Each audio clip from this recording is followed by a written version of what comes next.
Big pass episode வந்து கொஞ்சம் மொக்கையா இருந்தா கூட பாத்திரலாம். ஆனா எபிசோட் முடிக்கும் பொழுது ஒருத்தர் வந்து வாய்ஸ் ஓவர் குடுக்குறாரு பாத்தீங்களா, அததான் சத்தியமா தாங்க முடியல. ஆல்ரெடி டிக்கெட் ஃபினாலேல மொக்கையா டாஸ்க் குடுக்குறாங்க அப்படிங்கிற மாதிரி கடுப்பாகிட்டு இருக்கோம். இதுக்கு நடுவுல இந்த டாஸ்க்லயும் சீட்டிங் பண்றாங்க அப்படிங்கிற மாதிரி இன்னும் வேற கடுப்பாகுது. இதுக்கு நடுவுல எபிசோட் முடிக்கும் பொழுது கடினமாகும் டிக்கெட் டு ஃபினாலே டாஸ்க், போட்டியாளர்களில் இறுதியாக இதை வெல்ல போவது யார் அப்படிங்கிற மாதிரி ஒரு வாய்ஸ் ஓவர் வெக்கமே இல்லாம இதை கேட்டதான் இன்னும் கடுப்பாகுது. எத்தனை பேர் இதை ஃபீல் பண்ணீங்க அப்படிங்கறத கமெண்ட்ல சொல்லுங்க. சோ இன்னைக்கு எக்கச்சக்க சீட்டிங் உள்ள நடந்தது. எல்லாத்தையும் அப்படியே ஒண்ணா கலந்து கட்டி ஒரே வீடியோல பாத்திரலாம். இது எதுவுமே எபிசோட்ல காமிக்கல, கட் பண்ணிட்டாங்க. அதுதான் ஹைலைட். சோ அது எல்லாத்தையும் நம்ம இந்த வீடியோல பாத்திரலாம். பட் வீடியோக்குள்ள போறதுக்கு முன்னாடி வீடியோ பார்க்க வந்த எல்லாரும் மறக்காம லைக் பண்றீங்க, அது ரொம்ப முக்கியம். எத்தனாவது லைக் அப்படிங்கறத கமெண்ட்ல மென்ஷன் பண்ணுங்க, கண்டிப்பா நான் வந்து ரிப்ளை பண்றேன். இப்போ டைரக்டா வீடியோக்குள்ள போயிடலாம். முதல்ல எடுத்த உடனே விஷ்ணுவோட சம்பவம் நேத்து ராத்திரி புலம்பிட்டு இருந்தார் இல்லையா, அதுல இருந்து தான் கண்டினியூ ஆகுது. மாயா பூர்ணிமாவோட கேமை பத்தி இவர் புலகுறாரு. எஸ்பெஷலி பூர்ணிமாவை பத்தி. எனக்கு பூர்ணிமாவை பத்தி எல்லாம் நல்லா தெரியும்டா. அவ கேம் ஆடல அப்படின்னு சொல்லிட்டு ஒரு பயங்கரமான கேம் விளையாடிட்டு இருக்கா. இப்ப என் கூட சண்டை அப்படின்னா டைரக்டா என்ன நாமினேட் பண்ண மாட்டா. ஏன்னா அவளை பத்தி எனக்கு தெரியும், நான் எல்லாத்தையும் போட்டு உடைச்சிருவேன். அதனாலதான் அவ கூட இருக்கக்கூடிய ஆட்களை வச்சு அவ என்ன நாமினேட் பண்றா. இதுக்கு முன்னாடி ஜெயிலுக்கு போகும்போது கூட அவ என்ன நாமினேட் பண்ணல.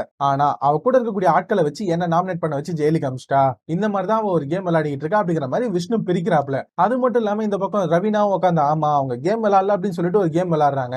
மாயாவை விட இவங்க கன்னிங் அப்படிங்கிற மாதிரி ரவீனா பொண்ணு சொல்லுது. இந்த வகையில நம்ம விஷபாட்டில் சொன்னது கரெக்ட் தான். சோ இத பத்தி எல்லாம் இவங்க பேசிக்கிட்டு இருக்கும்போதுதான் பூர்ணிமா அசால்ட்டா அந்த பக்கத்துல இருந்து வருவாங்க. அவங்களோட திங்ஸ் எதுவும் இங்க இருக்கும் போல எடுக்கலாம் அப்படின்ட்டு கலாச்சு விட்டுருவாங்கன்னு வச்சுக்கோங்களேன். பட் பூர்ணிமா எதுவும் கண்டுக்காம வந்த வேலையை முடிச்சுட்டு அவங்க பாட்டுக்கு போய் உட்காந்து அங்க போய் புலம்பிட்டு இருப்பாங்க. நம்ம குரூப் ஆடுறோம் அப்படின்னு சொல்லிட்டு மணி, தினேஷ், விஷ்ணு இவங்க எல்லாம் தான் சேர்ந்து குரூப்பா விளையாடிட்டு இருக்காங்க. இது கேவலமா இருக்கு அப்படிங்கிற மாதிரி அவங்க சொல்லிட்டு தூங்குறாங்க. தூங்குறதுக்கு முன்னாடி அவங்களுக்கு இதை படிச்சே ஆகணும். இதை சொன்னா மட்டும் தான் அவங்களுக்கு தூக்கம் வரும்னு வச்சுக்கோங்களேன். அதை சொல்லி முடிச்சுட்டு தூங்கிட்டாங்க. அதோட தான் நேத்து சம்பவத்தை முடிச்சிருக்காங்க. மறுநாள் காலையில பாட்டெல்லாம் பயங்கரமா போட்டு பிக் பாஸ் எழுப்புறாரு. ஆனா டாஸ்க் தான் செம மொக்கையா வைக்கிறாருன்னு வச்சுக்கோங்களேன். எந்திரிச்ச உடனே விஜித் ராமெல்லாம் எனக்கு இந்த டாஸ்கே புரிய மாட்டேங்குது, நான்லாம் டாஸ்க்ல ரொம்ப வீக் அப்படிங்கிற மாதிரி கேமரா முன்னாடி திரும்பவும் ரிஜிஸ்டர் பண்ணிக்கிட்டு இருக்காங்க. நான்லாம் அந்த அளவுக்கு வர்த் இல்ல அப்படிங்கிற மாதிரி சொல்லிட்டு இருக்காங்க. வெளியில தினேஷும் சரி விஷ்ணுவும் சரி வச்சு பிரின்னு பிரிக்கிறாங்க. எது இவங்களுக்கு கேம் புரியலையா? கேம் புரியல அப்படின்னா என்னோட முயல எடுக்கணும் அப்படின்னு பிளான் பண்ணாங்களா? இவங்க மட்டும் தெளிவா விளையாடி இருந்தாங்க அப்படின்னா என் முயலை விட்டுட்டு இவங்க அசால்ட்டா அந்த கேம்ல இன்னும் ஒரு ரவுண்ட் சர்வே ஆயிருக்கலாம். பட் இவங்க வேஸ்ட் பண்ணிட்டாங்க அப்படிங்கிற மாதிரி அவங்க சொல்லிட்டு இருக்காங்க. விஷ்ணு அதே தான் சொல்றாரு.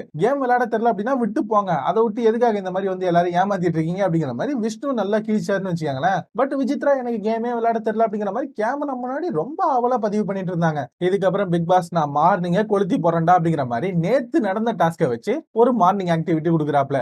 இந்த மார்னிங் ஆக்டிவிட்டி என்ன அப்படின்னா, நேத்து நடந்த டாஸ்க்ல யாருடைய ஸ்ட்ராட்டஜி உங்களுக்கு பிடிச்சிருந்தது, யாரு தப்பா விளையாண்டாங்க, இத பத்தி எல்லாம் கொஞ்சம் தெளிவா பேசுங்க அப்படிங்கிற மாதிரி ஒரு டாஸ்க் கொடுத்தாங்க. சோ நேத்தே 1008 பஞ்சாயத்து போச்சு. சோ அதையே தான் இந்த இடத்துல வந்து எல்லாரும் பேசுறாங்க. விஷ்ணு வந்து தெளிவா சொல்லிட்டாப்ல, இந்த கேம் லக்க பேஸ் பண்ண கேம்பா, என்ன முதல்ல அடிக்கிறீங்க அப்படின்னு எனக்கு தெரிஞ்சிருச்சு. அதனால நான் இந்த இடத்துல சப்போர்ட் சிஸ்டம் எடுத்துக்கிட்டேன். அதனால தான் நான் ஜெயிச்சேன். என் திறமையை யூஸ் பண்ணி தான் ஜெயிச்சேன். இது வந்து மைண்ட் கேம் அப்படிங்கிற மாதிரி இவர் சொல்லிட்டு போய் உட்காந்துட்டாப்ல. ஆனா இவர் சொல்லும் போது மாயா பூர்ணிமா வழக்கம் போல நக்கலா சிரிச்சு வெறுப்பேத்திட்டே தான் இருக்காங்க. இதுவே பழைய விஷ்ணுவா இருந்தா இந்த இடத்துல டெம்பரல் லூஸ் பண்ணி கத்தி இவரு நெகட்டிவா இருப்பாரு. பட் இந்த இடத்துல நான் கரெக்டா விளையாண்டா அப்படின்னு எனக்கு தெரியும், என்னமோ பண்ணிக்கங்க அப்படிங்கிற மாதிரி போய் உட்காந்துட்டாருன்னு வச்சுக்கோங்களேன். ஆனா மாயா பூர்ணிமா அவங்க கண்ணுல அவ்வளவு கோவம் இருக்குங்க, அது மட்டும் கிளியரா தெரியுது. இதைதான் நேற்று ராத்திரி விஷ்ணு சொல்லிட்டு இருந்தாப்ல, நான் ஜெயிச்சா உங்களுக்கு எல்லாம் பொறுக்கவே பொறுக்காது போல அப்படின்ட்டு. அதே மாதிரிதான் மணியும் வந்து இந்த இடத்துல பேசினாப்ல, என்ன தூக்குறீங்க அப்படின்னு தெரிஞ்சிருச்சு, நான் இந்த கேம்ல இருக்கணும் அப்படின்னா எனக்கு அவனோட உதவி தேவை, அதனால ஸ்ட்ராட்டஜி பண்ணி தான் ஆடினேன், மத்தபடி எல்லாம் எதுவும் பண்ணல, நீங்க அப்படி நினைச்சா நினைச்சுக்கங்க. அது மட்டும் இல்லாம இதுக்கு முன்னாடி அந்த டான்ஸ் மாரத்தான்ல நடந்த விஷயத்தெல்லாம் நீங்க பேசிக்கிட்டு இருக்கீங்க, அதுவும் இதுவும் வேற வேற, அது டோட்டலா வேற கேம், இது டோட்டலா வேற கேம், முதல்ல அதை புரிஞ்சு விளையாடுங்க அப்படிங்கிற மாதிரி கலாச்சு விட்டாரு. இதுக்கப்புறம் பூர்ணிமா வந்தாங்க. அவங்க வீட்டுல இருந்து வந்தவங்க கரெக்டா ஒரு விஷயத்த சொன்னாங்க, எதையாவது பேசுற அப்படின்னா ஷார்ட்டா பேசி தொலை, அதை விட்டு அதை ஒரு அரை மணி நேரத்துக்கு வளர்க்காத அப்படின்னு சொன்னாங்கல்ல, அதை இந்த பொண்ணு கேட்கவே கேட்காது போல. நான் வந்து கேமை எப்படி விளையாண்டா அப்படின்னா அப்படிங்கிற மாதிரி ஆரம்பிச்சு நேத்து ஆத்தன எல்லா ஆத்தையும் திரும்ப ஒரு முறை ஆத்த பாக்குற நமக்கு தான் கடுப்பாகுது. நல்ல வேலை இது எடிட்டர் எவ்வளவு நேரம் பார்த்தாரு அப்படின்னு தெரியல, ஏன்னா லைவ்ல 1 மணி நேரத்துக்கு பேசியிருப்பாங்க. பாவம் அந்த எடிட்டர், அவரு நினைச்சாதான் ரொம்ப கஷ்டமா இருக்கு. நான் வந்து யாருடைய முயலையும் எடுக்கிறதுக்காக ஆடல, கடைசியா யார்கிட்ட இருக்கோ அவங்க கிட்ட இருந்து எடுத்துக்கலாம் அப்படிங்கிற மாதிரி தான் பிளான் பண்ணேன். இன்ஃபேக்ட் முயலை எடுக்கிறது கேமே கிடையாது அப்படிங்கிற மாதிரி சொல்றாங்க. இன்னைக்கு நடந்த டாஸ்க்ல கூட முயலை எடுக்கிறது கேம் கிடையாது, அதாவது அந்த பரமபதம் மாதிரி வச்சாங்க இல்லையா, முயலை எடுக்கிறது கேம் கிடையாது, ஸ்வாப் பண்றது தான் கேமா. அதே மாதிரி நேத்து நடந்த டாஸ்க்ல முயலை எடுக்கிறது கேம் கிடையாது, கடைசியா இருக்கவன அடிச்சு எடுக்கிறது தான் கேம் அப்படிங்கிற மாதிரி இவங்க ஒரு புது ரூல்ஸ் வச்சு அதுக்கேற்ற மாதிரி ஆடினா அப்படிங்கிற மாதிரிலாம் இங்க சொல்ல, உனக்கு என்னமா நீ பைத்தியம் நீ கத்து அப்படிங்கிற மாதிரி எல்லாரும் உட்காந்துட்டாங்க. விளையாண்டாங்க. அதுக்கு அடுத்து மாயா சொல்லவே தேவையில்ல, கேவலமா கேம் விளையாண்டீங்க அப்படிங்கிற மாதிரி தான் ஆரம்பத்துல இருந்து ஆரம்பிச்சாங்க. விஷ்ணுலாம் நேத்து சொன்னாரு, நான் கஷ்டப்பட்டு போராடி தான் ஜெயிப்பேன் அப்படின்ட்டு. ஆனா நேத்து கேம்ல ஏமாத்திலாம் ஜெயிச்சிட்டாரு அப்படிங்கிற மாதிரி விஷ்ணுவை வெறுப்பேற்ற மாதிரி தான் இவங்க பேசினாங்க. ஆனா இவங்க பேசினது கூட எனக்கு ஆச்சரியம் இல்ல. நம்ம அண்டா தூக்கி வந்தாரு பாத்தீங்களா, ஒருத்தர் சொம்பு தூக்கலாங்க, ஜெயன் சைஸ் அண்டாவியா தூக்குவாங்க அதுக்குன்ட்டு அப்புறம் தெரியுது வந்தாரு, வந்து ஒரு அருமையான பாயிண்ட சொன்னாரு. எஸ்பெஷலி மணியை பார்த்து, விஷ்ணு கூட செமையா கேம் விளையாண்டான், உன்னை யூஸ் பண்ணி அவன் விளையாடிட்டான், ஆனா நீ வந்து கேவலமான கேம் ஆடி இருக்க, நீ வந்து முட்டாளாயிட்ட அப்படிங்கிற மாதிரி சொல்ல, மணி உடனே எனக்கு அரிப்படுக்குது அப்படிங்கிற மாதிரி சொல்லிருப்பாரு. உனக்கு அரிக்கும் அப்படின்னு எனக்கு தெரியும் அப்படிங்கிற மாதிரி திரும்ப கலாச்சிருப்பாரு. இவர் என்னமோ உத்தம புத்திர மாதிரி நல்லா விளையாண்ட மாதிரி. இருங்க விஜய் வர்மாவோட கேஸுக்கு வரேன். இவர் இந்த இடத்துல சொல்லிட்டு போக மணி கிளியரா சொல்றாப்ல, டேய் நான் அவன் கூட சேர்ந்து விளையாண்டதுனாலதான் எனக்கு 2 பாயிண்ட் கிடைச்சது, இல்ல அப்படின்னா நான் தோத்துட்டு நாமத்தை போட்டு உட்காந்துருக்கணும், மாயாக்கம் பூர்ணிமாக்கும் 2 பாயிண்ட் கொடுத்துட்டு போடா முட்டா பையில அப்படிங்கிற மாதிரி இவர் கலாச்சு விட்டாருன்னு வச்சுக்காங்களேன். சோ இந்த டாஸ்க் முடிஞ்சதுக்கு அப்புறமும் மணியவும் ரவீனாவையும் பூர்ணிமா விட மாட்டாங்க. நிக்சன் வேற 1 மணி நேரம் பேசினாப்ல, நல்ல வேலை அதை எபிசோட்ல எடிட் பண்ணிட்டாங்க, அது வரைக்கும் ஒரு நல்ல விஷயம். அதுக்கப்புறம் திரும்பவும் பூர்ணிமா மணியும் ரவீனாவையும் பிடிச்சி வச்சு, நீங்க பண்ணது தப்பு, நான் விளையாண்டதுதான் சரி, நீங்க இந்த மாதிரிலாம் விஷ்ணு கூட சேர்ந்து விளையாடி இருக்க கூடாது, விஷ்ணுவை ஜெயிக்க வைக்கிறதுக்காக நீங்க விளையாண்டீங்க, இது ரொம்ப தப்பு, நாங்கெல்லாம் டீமா விளையாடல, நீங்க தான் டீமா விளையாண்டீங்க அப்படிங்கிற மாதிரி 1.5 மணி நேரத்துக்கு பேசுறாங்க. நம்ம சொல்லும்போது நமக்கே கடுப்பாகுது இல்ல, ஆனா இது எப்படி வாயே கூசாம எல்லார்கிட்டயும் போய் சொல்றாங்க அப்படின்னு எனக்கு புரியல. உடனே இந்த பக்கம் விஷ்ணு பார்த்தாப்ல, டே அவங்களுக்கு என்ன வேணுமோ அந்த பதில சொல்லிட்டு வந்துடுறா, இல்லன்னா உன்னை சாவடிச்சிருவாங்கடா அப்படிங்கிற மாதிரி அவரு ஒரு பக்கம் கலாச்சிட்டு இருந்தாப்ல. மணி ஒரு கட்டத்துக்கு அப்புறம் காண்டாகி வந்து, எப்பா சாமி ஆளை விடுங்கடா, காதே வலிக்குது அப்படிங்கிற மாதிரி தெரிச்சு ஓட்டாப்ல. இதுக்கப்புறம் விசித்ராவோட மேட்டருக்கு வருவோம். நேத்தே கிச்சன்ல அவங்க ஒர்க் பண்ணல, மாயா பூர்ணிமா கூட பேசிட்டு டைமை வேஸ்ட் பண்ணிட்டு இருந்தாங்க. அப்பவே விஷ்ணு மணி எல்லாம் செம காண்டாயிட்டாங்க, எல்லாத்தையும் கட் பண்ணி வைக்கிறது நாம, வந்து ஒரு 1/2 மணி நேரத்துல சமைச்சிட்டு எல்லா வேலையும் நான் தான் பண்றேன் அப்படிங்கிற மாதிரி அவங்க எஸ்கேப் ஆயிடுறாங்க. சோ அவங்களை கூப்பிடுங்கடா அப்படிங்கிற மாதிரி நேத்தே ரவீனா பொண்ணு காட்டு கத்தா கத்தி இருக்கும், பட் இவங்க மதிச்சு கூட இருக்க மாட்டாங்க. இன்னைக்கும் அதே பிரச்சனை தான். விசித்ரா வந்து சொல்றாங்க, நேத்து வந்து நான் உங்க கூட பேசிட்டு இருந்தது பிடிக்காம அந்த ரவீனா பொண்ணு என்ன கூப்பிட்டுருக்கா, எல்லா வேலையும் நான் தான் செய்யறேன், ஆனா இவங்க என்ன வச்சு வேலை வாங்கிட்டே இருக்காங்க அப்படிங்கிற மாதிரி வாயே கூசாம போய் சொல்றாங்க. நேத்தும் சரி இன்னைக்கும் சரி எல்லா காய்கறியும் கட் பண்ணி வைக்கிறது விஷ்ணு, ரவீனா, மணி, பாத்திரம் வளர்க்கறது கூட இவங்க தான். விசித்ரா வராங்க, ஜஸ்ட் அந்த குக்கிங்க மட்டும் ஒரு 1/2 மணி நேரம் 1 மணி நேரத்துல முடிச்சுட்டு ஜாலியா போய் உட்காந்து பேசிட்டு இருக்காங்க, இதான் அவங்க வேலை. ஆனா வாயே கூசாம இந்த இடத்துல போய் சொல்லிட்டு இருக்காங்க. கட் பண்ணா இதே தான் அந்த பக்கம் விஷ்ணு சொல்லிட்டு இருப்பாப்ல, நாம மட்டும் தான் இந்த வீட்டுக்கு வேலை செய்யறதுக்கு வந்திருக்கோமா, 3 நாளா நாம தான் பாத்திரம் எல்லாத்தையும் மாத்தி மாத்தி கழுவிட்டு இருக்கோம், அவங்க இந்த பக்கம் வந்தா என்ன அப்படிங்கிற மாதிரி அவங்க புலம்பிட்டு இருக்காங்க. ஆனா இதை பத்தி எல்லாம் பேசினா அவங்க நெகட்டிவ் ஆயிடுவாங்களோ அப்படிங்கிற பயம் அவங்களுக்கு இருக்கு, அதனால கொஞ்சம் அடக்கி வாசிக்கிறாங்க. ஆனா விசித்ரா வேலை செய்யாம இருக்காங்க அப்படிங்கிறது கொஞ்சம் கொஞ்சமா வெளிப்படுது. இதுல இவங்க அர்ச்சனாவை சொல்றாங்க, அதான் ஹைலைட். இதுக்கப்புறம் விஷ்ணு, தினேஷ், மணி, ரவீனா இவங்க எல்லாம் ஒண்ணா உட்காந்து பேசிட்டு இருப்பாங்க. அப்பதான் ரவீனா பொண்ணு ஒரு முக்கியமான விஷயத்த சொல்லுது, இவங்க எல்லாம் உண்மையாவே கேம் விளையாட மாட்டாங்க அப்படின்னு சொல்ல விஷ்ணுவும் புலம்புறாப்ல, நான் வந்து ஒருவேளை இந்த கேம் விட்டு வெளில போயிட்டேன் அப்படின்னா கூட மேபி உங்க கூட எல்லாம் நான் சிங்க் ஆவேன், ஆனா அந்த மாயா பூர்ணிமா கூட எல்லாம் வாய்ப்பே இல்ல, ஏன்னா அவங்க டோட்டலா நெகட்டிவா இருக்காங்க அப்படிங்கிற மாதிரி சொல்றாப்ல. நம்ம விஷ பாட்டில் ரவீனாவும் ஒரு விஷயத்த உண்மையா சொல்லிருச்சு, ஆமா இதுக்கு முன்னாடி சீசன்ல எல்லாம் யாராவது வெளில போனாங்க அப்படின்னா அவங்களுக்காக அழறதுக்கு ஒரு ஆளாவது உள்ள ஜென்யூனா இருப்பாங்க, ஆனா இந்த சீசன்ல எல்லாம் யார் வெளில போனாலும் ஐ ஜாலி ஜாலி ஒரு டிக்கெட் அவுட் அப்படிங்கிற மாதிரி எல்லாருமே சிரிச்சிட்டு இருக்காங்க, இது நல்லாவே இல்ல அப்படிங்கிற மாதிரி இந்த பொண்ணு சொல்லுது. அது என்னமோ உண்மைதான்னு வச்சுக்காங்களேன். சோ காலையில இருந்து கிட்டத்தட்ட 3:30 மணி வரையே இதை மட்டும் தான் ஓட்டி இருக்காங்க. அதுக்கப்புறம் தான் பிக் பாஸ் கொஞ்சம் ரோஷப்பட்டு, ஓகே ரொம்ப நேரம் நம்ம பிளேயர்ஸ் எல்லாம் ரெஸ்ட் எடுத்துட்டாங்க, இப்ப நம்ம டிக்கெட் டு ஃபினாலேவை ரொம்ப கஷ்டமான ஒரு டாஸ்க வச்சு ஆரம்பிக்கலாம் அப்படிங்கிற மாதிரி ஒரு டாஸ்க கொடுத்திருப்பாப்ல. இது வந்து முயல் மேக்ஸா, இத பார்க்கும்போது எங்களுக்கு கிரிஞ்சி மேக்ஸ் அப்படின்னு தான் தோணுது, டைட்டில்ல கூட கேவலமா தேர்ந்தெடுக்கிறானுங்க, அதான் எப்படின்னு புரியல. சத்தியமா சொல்றேன், இன்னைக்கு மணி, தினேஷ், விஷ்ணு இவங்க 3 பேரும் சேர்ந்து இந்த கிரியேட்டிவ் டீமை கலாச்சாங்கல்ல,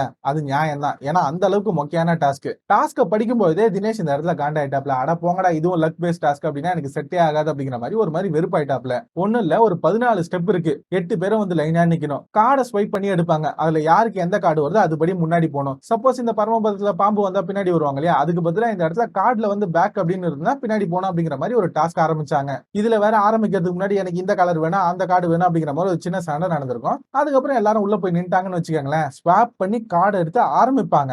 இதுலதான் இந்த இடத்துல பிக் பாஸ் பண்ண பித்தலாட்டம் வெளிப்படையாவே தெரிய ஆரம்பிக்கும். முதல்ல எடுத்த உடனே ரவீனாக்கு எலிமினேட் பண்ற கார்டு வந்துடும் ரெட் கலர்ல, அவங்க நினைச்சாங்க அப்படின்னா யாராவது ஒருத்தரை எலிமினேட் பண்ணலாம். ஆக்சுவலா இந்த ரவீனா பொண்ணு இன்னைக்கு செமையா குட்டையை குழப்பிச்சு, அதுக்கு காரணமா மாயா பூர்ணிமா தான், இன்னைக்கு காலையில வச்ச டாஸ்க் தான். இவங்க குரூப்பா சேர்ந்து விளையாடுறாங்க அப்படிங்கிற மாதிரி எல்லாருமே சொன்னதுக்காகவும் விஷ்ணு கிட்ட 3 பாயிண்ட் இருக்கு அப்படிங்கிறதுக்காகவும் நான் விஷ்ணுவை எலிமினேட் பண்றேன் அப்படின்னு சொல்ல, உண்மையாவே சொல்றேன் விஷ்ணுக்கு டிசப்பாயிண்ட் தான், ஆனா ஓகே இது கேம், என்கிட்ட 3 பாயிண்ட் இருக்கு அவ சொல்லிட்டா அப்படிங்கிற மாதிரி இவரு கம்முன்னு போய் வெளில உட்காந்துட்டாப்ல. ஆனா இதுக்கப்புறம் இருக்கு பாத்தீங்களா, அது எல்லாமே ஹைலைட். இதுக்கப்புறம் தொடர்ந்து 2 வாட்டி நிக்சன் கிட்ட அந்த எலிமினேட் கார்டு வரும், அதை வச்சு அவர் ஈஸியாவே இந்த இடத்துல மணியவும் சரி ரவீனாவையும் சரி தூக்கிடுவாப்ல. மணி கிட்ட 2 பாயிண்ட் இருக்கு, தூக்கலாம், தப்பு கிடையாது. ரவீனா கிட்ட 1 பாயிண்ட் கூட இல்ல, அவங்க இந்த கேம் விளையாட வேண்டிய ஆள் தான், ஆனா அவங்கள பிளான் பண்ணி நிக்சன் தூக்குனாப்ல. இந்த வேலை முடிஞ்ச உடனே பிக் பாஸ் என்ன பண்ணாரு அப்படின்னா, அந்த எலிமினேட் அப்படின்ற கார்டு இருக்கு இல்லையா, அதை எடுத்து வச்சிரு அப்படிங்கிற மாதிரி ஒதுக்கிட்டாப்ல. இதுக்கு மேல அதை எடுத்தா என்ன எடுக்கலாம் என்ன, ஏன்னா உள்ள இருக்கிறது எல்லாமே மாயாவோட டீம். தினேஷ் மட்டும் தனியா மாட்டிக்கிட்டாப்ல. ஆனா இந்த இடத்துல அந்த எலிமினேஷன் கார்டு இருக்கு இல்லையா, அதுல வந்து ஏதோ ஒரு மார்க் இருக்கு, அதை வச்சுதான் நிக்சன் தொடர்ந்து எடுக்கிறான் அப்படிங்கிற மாதிரி அர்ச்சனா வந்து பிக் பாஸ் கிட்ட சொல்லியிருப்பாங்க. அதுக்கப்புறம் தான் அந்த கார்டை எடுத்தே தனியா வச்சிருப்பாங்க. அதுல ஏதோ ஒரு மார்க் இருக்கு அப்படின்னு சொன்னதுனால எடுத்து வைக்கிறீங்க அப்படின்னா அவுட் ஆன எல்லாத்தையும் உள்ள கூப்பிட்டு ஒழுங்கா விளையாட வைக்கலாம்ல. பட் அது எதையுமே சொல்லாம அந்த கார்டை மட்டும் நவுத்தி வச்சு அப்படியே விளையாடுங்க அப்படின்னு அனுப்பிச்சு விட்டாப்ல. இதுல இருந்தே தெரியுது மாயா இல்ல நிக்சன் இவங்க ரெண்டு பேர்ல யாராவது ஒருத்தரை ஜெயிக்க வைக்கணும் அப்படின்னு பிக் பாஸ் டீமே முடிவு பண்ணிட்டாங்க. அது கிளியராவே புரிஞ்சிருச்சு. இதுக்கப்புறம் இந்த கேமை வச்சு ஒரு அரை மணி நேரம் ஓட்டி இருப்பாங்கன்னு வச்சுக்கோங்களேன். லைவ்ல வந்து கிட்டத்தட்ட ஒரு 3 மணி நேரத்துக்கிட்ட போயிருக்கும். எபிசோட்ல ஒரு 1/4 மணி நேரத்துக்கு காமிச்சாங்க. கடைசியில நிக்சனுக்கு வந்து ஜஸ்ட் ஒரே ஒரு காயின், ஒன் ஸ்டெப் ஃபார்வர்ட் அப்படின்னு வந்தது அப்படின்னா அவரு முன்னாடி போயிடலாம். இந்த இடத்துல தான் விஜய் வர்மா மாட்டிக்கிட்டாப்ல. நான் கூட இதை முதல்ல சந்தேகப்பட்டேன். அதுக்கப்புறம் தான் கிளாரிட்டி ஆச்சு. கார்டை ஸ்வைப் பண்ணி எடுத்து காமிக்கிறாப்ல. இந்த கார்டை ஷஃபிள் பண்ணுவாங்க இல்லையா, அப்படி ஷஃபிள் பண்ணும்போது ஒரு விஷயம் இருக்கு. அடியில இருக்க கார்டு எப்பயுமே அடியில தான் தங்கும். இத கார்டை ஷஃபிள் பண்ற எல்லாருக்குமே தெரியும். பட் இவர் லைட்டா மாத்தினாரு, அது கூட ஓகே. கார்டை அப்படி ஸ்பிளிட் பண்ணி காமிக்கும் போது அவரோட லெஃப்ட் தம்ம மட்டும் பாருங்களேன், எந்த கார்டுல அந்த 1ஆம் நம்பர் இருக்கு அப்படிங்கறத ஜஸ்ட் 2 வாட்டி டேப் பண்ணி காமிப்பாப்ல. நிக்சன் கூட தெரியாத மாதிரியா அது எடுக்கிறான் அப்படிங்கிற மாதிரி எடுத்து அந்த 3 பாயிண்ட வின் பண்ணிருப்பாப்ல. இதுல காலையில விஜய் வர்மா வந்து மணி வந்து விஷ்ணுக்கு சப்போர்ட் பண்ணாரு அப்படிங்கிற மாதிரி பேசிக்கிட்டு இருக்காப்ல. இத்தனைக்கு மணி நேத்து வந்து விஷ்ணுவோட கேம காலி பண்ணி கடைசியில எல்லா முறையிலும் அவர் எடுக்கலாம் அப்படின்னு தான் பார்த்தாரு. பட் அவருக்கு மிஸ் ஆயிடுச்சு. ஆனா இந்த இடத்துல விஜய் வந்து நியாயம் எல்லாமே பேசிட்டு கடைசியில மாயாக்கு அண்டா சைஸ் சொம்ப தூக்கிட்டு இருக்காப்ல. சோ நிக்சன் ஜெயிச்சதுக்கு அப்புறம் மாயா, பூர்ணிமா, தினேஷ், விசித்ரா இவங்க மட்டும் தான் இருப்பாங்க. தினேஷ் கொஞ்சம் பின்னாடி இருப்பாப்ல. அதனால அவருக்கு வந்த ஒரு கார்டை யூஸ் பண்ணி மாயாவை ஜெயிக்க வைக்கலாம் அப்படின்னு முடிவு பண்ணிடுவாப்ல. ஏன்னா விசித்ரா வந்து இவங்களை பின்னாடி இழுத்துட்டே இருப்பாங்க. அதனால மாயா ஜெயிச்சா பரவாயில்ல அப்படிங்கிற மாதிரி மாயாவை ஜெயிக்க வச்சிருவாப்ல. உடனே இந்த இடத்துல பூர்ணிமாக்கு காண்டாயிடும். நீங்க எப்படி அவங்களை ஜெயிக்க வைக்கலாம், நீங்க நினைச்சீங்க அப்படின்னா அவங்களை ஈஸியாவே தோக்கடிச்சிடலாம் அப்படிங்கிற மாதிரி பூர்ணிமாக்கு காண்டாகும். பூர்ணிமாக்கு யாருமே ஜெயிக்க கூடாது போல, அவங்க ஜெயிக்கணும் போல, அது கிளியரா புரியுது. அதுக்கடுத்து விசித்ரா இந்த இடத்துல ரொம்ப கஷ்டப்பட்டு பூர்ணிமாவை ஜெயிக்க வச்சிட்டாங்க. சோ இந்த டாஸ்க்ல நிக்சன் 3 பாயிண்ட், மாயா 2 பாயிண்ட், பூர்ணிமா 1 பாயிண்ட். இந்த கேம் எல்லாம் முடிச்சதுக்கு அப்புறம் தான் வெளில உட்காந்து தினேஷ் கிளியரா சொல்லுவாப்ல, டேய் உங்கள யாராவது ஒருத்தர் உள்ள இருந்தா கூட நான் கேம் விளையாடி இருக்கலாம், ஆனா யாருமே இல்ல, அதனால என்னால விளையாட முடியாது. ஆனா நான் விசித்ராவும் பூர்ணிமாவையும் நோட் பண்ணிட்டேன். அவங்க என்ன எப்பயுமே பின்னாடி இழுத்துட்டே இருந்தாங்க. அதனாலதான் அவங்கள ஜெயிக்க விடாம மாயாவை ஜெயிக்க வைக்கணும் அப்படிங்கிறதுக்காக நான் அவங்களுக்கு ஹெல்ப் பண்ண அப்படிங்கிற மாதிரி இவர் சொன்னாப்ல. ஏன்னா இவர் கேம் விளையாட முடியாது இல்லையா, அதனால அவங்களுக்கு ஹெல்ப் பண்ண அப்படிங்கிற மாதிரி சொன்னாப்ல. விஷ்ணு ஆமா அதான் கரெக்ட், எப்படியாவது இந்த கேமை முடிச்சுட்டு வெளில வரணும் அப்படிங்கிற மாதிரி அவரும் இந்த இடத்துல சொல்லிட்டு போயிட்டாப்ல. அதுக்கப்புறம் தான் அர்ச்சனா கிட்ட விஷ்ணு தெளிவா ஒரு பாயிண்ட் கேட்பாப்ல. நேத்து வந்து குரூப்பிசம் அப்படி இப்படி எல்லாம் பேசினியம்மா, இன்னைக்கு என்ன நடந்தது? நான் ரவினாலாம் குரூப் அப்படின்னு சொன்னீங்க, ரவினா வந்து முதல்ல என்னதான் எலிமினேட் பண்ணிச்சு, அடுத்து மணியை வந்து நிக்சன் பண்ணா கரெக்ட், மணி கிட்ட 2 பாயிண்ட் இருக்கு, அடுத்து அவனுக்கு இன்னொரு எலிமினேட் கார்டு வரும்போது மாயா கிட்ட பாயிண்ட் இருக்கு, பூர்ணிமா கிட்ட பாயிண்ட் இருக்கு, ஏன் அவங்கள தூக்கல? பாயிண்டே இல்லாத ரவினாவை எதுக்காக அவன் தூக்கினா? அவங்க குரூப்பா விளையாடுறதுக்காக தானே இதை பண்ணா, இது கூட அவனுக்கு புரியாது அப்படிங்கிற மாதிரி விஷ்ணு நல்லா பாயிண்டா கேட்டாப்ல. ஆனா அர்ச்சனாக்கு இதெல்லாம் பதிலா தெரியல, மக்கள் பாப்பாங்கல்ல அப்படிங்கிற மாதிரி அந்த பொண்ணு சொல்லிட்டு போயிருச்சுன்னு வச்சுக்கோங்களேன். ஆனா இந்த பக்கம் விசித்ரா வந்து பூர்ணிமாவை கிழின்னு கிழிக்கிறாங்க. நீ வந்து கேம்ல என்ன கவுக்கு தான் பார்த்து எனக்கு புரிஞ்சிருச்சு, அதனாலதான் நான் நிக்சனுக்கு சப்போர்ட்டிவா நின்னேன், எனக்கு இப்போ ஓரளவுக்கு கேம் புரிஞ்சிருச்சு அப்படின்னு சொல்ல பூர்ணிமா உடனே, ஏங்க முயல் எடுக்கிறது கேமே கிடையாதுங்க, ஒருத்தனை முன்னாடி அனுப்பிச்சுட்டே இருந்து கடைசியில ஸ்வாப் பண்ணிக்கிறது தான் கேம் அப்படிங்கிற மாதிரி இவங்க ஒரு புது ஆங்கில கொண்டு வராங்க. இவங்களுக்கு கேமும் புரிய மாட்டேங்குது, இல்ல இவங்களே ஒண்ணு புரிஞ்சுக்கிட்டு கிறுக்குத்தனமா ஏதாவது ஒண்ணு பண்ணி சொதப்பி விட்டுறாங்க. ஆனா விசித்ரா ஓரளவுக்கு அண்டர்ஸ்டாண்ட் பண்ணிக்கிட்டாங்க. அந்த பக்கம் விஷ்ணு என்ன பிளான் பண்றாரு அப்படின்னா, ஒருவேளை நிக்சன் இந்த டிக்கெட் டு ஃபினாலே அடிச்சிட்டான் அப்படின்னா அவன் எலிமினேஷன்ல இருந்து தப்பிச்சிருவான், அதனால அவன் எப்படியாவது இதை வின் பண்ண விடக்கூடாது அப்படிங்கிற மாதிரி பிளான் பண்ணிருப்பாப்ல. ஆனா லைவ்ல ஒரு இடத்துல என் கட் ஃபீலிங் கிளியரா சொல்லுது, இந்த வாரம் நிக்சன் தான் டிக்கெட் டு ஃபினாலே அடிப்பான் அப்படின்னு நினைக்கிறான் அப்படிங்கிற மாதிரி சொல்லிருப்பாப்ல. மேபி நடக்கிறதுக்கு வாய்ப்பு இருக்கு, ஏன்னா பிக் பாஸ் டீமே அதானே பிளான் பண்றாங்க, அதனால இவர் சொன்ன மாதிரி நடக்கிறதுக்கு நிறையவே வாய்ப்பு இருக்கு. என்ன ஆகுது அப்படின்னு வெயிட் பண்ணி பார்க்கலாம். அதுல இந்த சைடு மாயா, பூர்ணிமா எல்லாம் உட்காந்து பேசும்போது மாயா வேற இந்த இடத்துல கிறுக்குத்தனமா சொல்றாங்க, எனக்கு வந்து மணி பக்கத்துல விஷ்ணு பக்கத்துல நிக்கிறது பயமா இருக்கு, ஏன்னா அவங்க வெஞ்சன்ஸ் கேம் ஆடுறாங்க அப்படிங்கிற மாதிரி இவங்க ஒரு பக்கம் புலம்பிட்டு இருக்காங்க. இவங்க ஜெயிச்சிட்டாங்க, அதுக்கு காரணம் நிக்சனுக்கு கிடைச்ச அந்த 2 எலிமினேஷன் கார்டு, அதுல வேற மார்க் வச்சிருக்கு அப்படிங்கிற மாதிரி அர்ச்சனா வேற கம்ப்ளைண்ட் பண்ணாங்க. அந்த மார்க்கை யார் வச்சாங்க அப்படின்னு தெரியல. கடைசியில நிக்சனுக்கு அந்த 3 பாயிண்ட் கிடைச்சதுக்கும் விஜய் வர்மா பண்ண அந்த ட்ரிக் தான் காரணம். சோ இவ்வளவு எச்ச வேலை பண்ணி இவங்க ஜெயிச்சிட்டு இவங்க இந்த டைலாக் எல்லாம் விடுறாங்க பாத்தீங்களா, அதுதான் ஹைலைட். இத்தனைக்கு நீங்க மாயா ஜெயிச்சதுக்கு ஒரு முக்கியமான காரணமும் தினேஷ் தான். அதை தான் அந்த பக்கம் தினேஷ் சொல்லுவாப்ல. இப்போ விசித்ராவை அவங்க ஜெயிக்க வைக்கணும் அப்படின்னு நினைச்சிருந்தா ஜெயிக்க வச்சிருக்கலாம், ஆனா விசித்ராவை கவுத்து விட தான் பிளான் பண்ணாங்க. சோ இப்போ இது விசித்ராக்கு புரியும்ல, இதுக்கு மேல அவங்க குரூப் குள்ளவே சண்டை வரும், நிக்சனை இதுக்கு மேல அவங்களே பிடிச்சி இழுக்க ஆரம்பிப்பாங்க, ஜஸ்ட் வெயிட் பண்ணி வேடிக்கை மட்டும் பார்க்கலாம் அப்படிங்கிற மாதிரி தினேஷ் ஒரு பாயிண்ட் ஆஃப் வியூல யோசிச்சிருப்பாரு. அதை லைவ்ல காமிச்சாங்க, பட் எபிசோட்ல காமிக்கல. இதோட தான் இன்னைக்கு எபிசோட் முடிஞ்சது. இதெல்லாம் முடிச்சதுக்கு அப்புறம் தான் இந்த வாய்ஸ் ஓவர், கடுமையாக ஆரம்பித்துள்ள டிக்கெட் டு ஃபினாலே டாஸ்க், வெல்ல போவது யார் அப்படிங்கிற மாதிரி. இதை வந்து கடுமையான டாஸ்க் அப்படின்னு சொன்னாங்கன்னா மக்களே இந்த இடத்துல ஏத்துக்க மாட்டாங்க, அதான் உண்மை. நாளைக்காவது ஏதாவது பிசிக்கல் டாஸ்க் வைப்பாங்களா அப்படின்னு கேட்டீங்கன்னா டவுட் தான். இதுக்கு மேல பால உருட்டி விடுறது, இல்ல பால தூக்கி போட்டு கேட்ச் பண்றது அப்படிங்கிற மாதிரி தினேஷ் சொன்ன மாதிரி ஏதாவது டாஸ்கா தான் வைப்பாங்க அப்படின்னு நினைக்கிறேன். தினேஷ் வெறுத்துட்டாரு, அதான் உண்மை. இந்த மாதிரி லக் பேசிஸ்ல டாஸ்க் எல்லாம் வச்சிங்க அப்படின்னா வேலைக்கு ஆகாது அப்படிங்கிற மாதிரி ஓப்பனாவே கேட்டாரு அவரு. சோ இன்னைக்கு எபிசோட பத்தின உங்களோட ஒப்பீனியன் என்ன? மாயாவோ நீங்க சொன்ன இந்த இடத்துல ஜெயிச்சிட்டாங்க அப்படின்னா, அதாவது டிக்கெட் ஃபினாலே ஜெயிச்சிட்டாங்க அப்படின்னா அதை பத்தின உங்களோட ஒப்பீனியன் என்ன அப்படிங்கறத மறக்காம கமெண்ட்ல சொல்லுங்க. அது மட்டும் இல்லாம இந்த வாரம் கமல் சார் வந்தா தன்னை தான் திட்டுவாரு அப்படிங்கிற மாதிரி விஷ்ணு பயந்துகிட்டு இருக்காப்ல. அது உண்மைதான், ஏன்னா அவரை தான் திட்ட போறாங்க. அவரு தினேஷ் மணி 3 பேருமே இந்த வாரத்தோட பலிகடா, அது ஆடியன்ஸ்க்கே தெரியும். பட் என்ன பண்றது, நம்மளால ஒண்ணும் பண்ண முடியாது. நம்ம ஓட்டு தான் போடணும். பட் அதை வச்சு கூட இவங்க யாரையும் எலிமினேட் பண்ண மாட்டாங்க. அவங்க இஷ்டத்துக்கு தான் எலிமினேட் பண்ணுவாங்க. அதுதான் இந்த சீசன் நமக்கு ப்ரூவ் பண்ணிருக்கு. சோ இந்த எபிசோட பத்தின உங்களோட ஒப்பீனியன் எல்லாத்தையும் கமெண்ட்ல போடுங்க. நான் அடுத்த வீடியோல உங்க எல்லாரையும் மீட் பண்றேன். அடுத்த பாய். Thank you guys.